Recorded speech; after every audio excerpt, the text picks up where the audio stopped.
Let me tell you a story of a husband and wife we worked with to buy a business. She worked 80 hours per week between two jobs. One she kind of liked, one she really hated. He worked a job that really underappreciated him.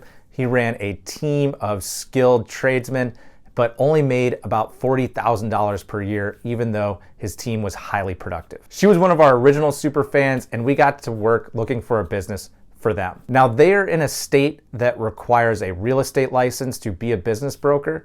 And often we find that states that have that requirement have very low quality brokers.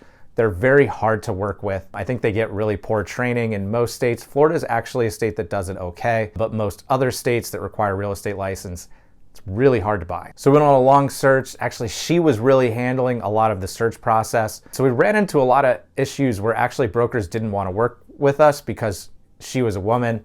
Obviously, we weren't going to stand for that, and we kind of fought through that. We were pretty surprised to see it, but it actually did happen. Again, I think in other states it might not have happened. It just comes from just the general low quality. I don't want to name the state, but we typically run into very bad brokers in that state. We eventually found a great home services business that really fit his background. The team that he managed was a team of welders. This particular industry is going to require a lot of welding, so it was a really good fit. Now, we did run into some hiccups through the lending process, but we eventually got it through. We eventually found a lender that would do this deal. Some were initially a little skeptical, primarily actually based on his income. They essentially said that they didn't think that anyone that made that level of income would be qualified to run the business we were buying. And we went through and kind of explained everything he did and went through his resume. And then the bank agreed that he was just grossly undercompensated and that wasn't necessarily a signal. Now they're in their second year of this business, taking in many multiples of what they were earning before they bought the business.